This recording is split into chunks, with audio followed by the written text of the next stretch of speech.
Filmmakers Michelle Pascal and Tracy Miller, along with Jordan Wilde, took 5 young people passionate about storytelling and our climate to the BBC. They got an inside peek of the Natural History Unit and some filming hints and tips. With that knowledge, they ventured out into a Nature Rising community event. Their task was to interview people living in urban areas and find out what they think about climate, nature and the environment. And here's what they found out.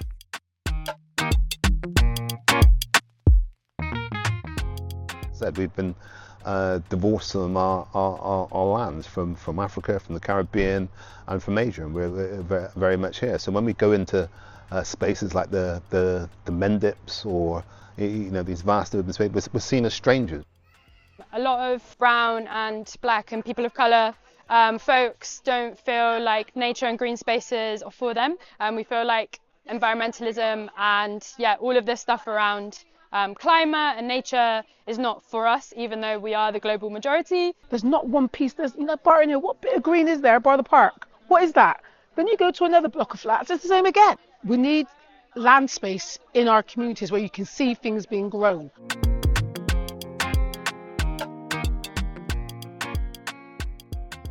It's really difficult to kind of fight against a system that's giving you all of the things all of the time, which seems like a great thing, but then you miss this kind of wonderful thing about not having everything all the time and enjoying it when it arrives and it's June and there's strawberries and it's amazing, I'm really into cooking, and I think that comes from sort of my grandparents and my mum, them bringing a sort of love of food and always involving us in the kitchen. And now for me, I can grow stuff in the garden. I can tell that it's a kind of a better quality than what you can get in the supermarket.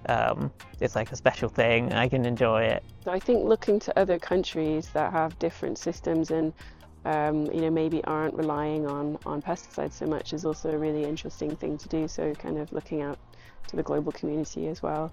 Who knows more about plants than the people who have been using them for years for medicinal purposes in Asia, that the pharmaceutical companies have now extracted and are making billions from that. Yeah, the indigenous people in those lands have been using them for centuries. So it's harnessing that knowledge, it's making the world a fairer place and better for social justice. I have the pleasure of living in St Paul's. What am I?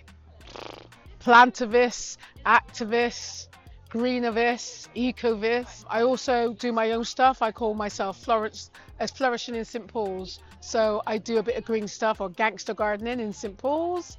The whole thing about Nature Rising is that it's global majority led. So it's led by global majority people. We're building projects, programs that meet our needs. And so I guess if it's about green space, then we need to think about how do people interact with that space. And that's what this event's brilliant about, by the way, because it helps you question it. It helps you look at the challenge of sustainability from many different perspectives. And there are some amazing global majority leaders in there that I've been so thrilled. I'm tingly thinking about all the things I've learned today. So. Our job at Creative Connex really is to showcase and to amplify community voices. That's what we're here to do. So the project that you're upon, Nature Rising, our work with elders, our work within schools talking about the Windrush generation, our work connecting businesses and organisations on the Bristol bus boycott. That's all part of telling story, telling narrative. This is a vital part, and it's also what's missing.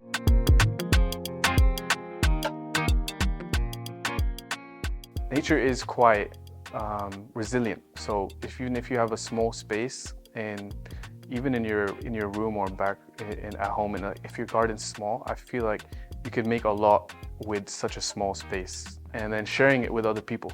So whatever you grow, share it with your friends, and they might be inspired as well. And then that's how you have a wider range of connection through nature.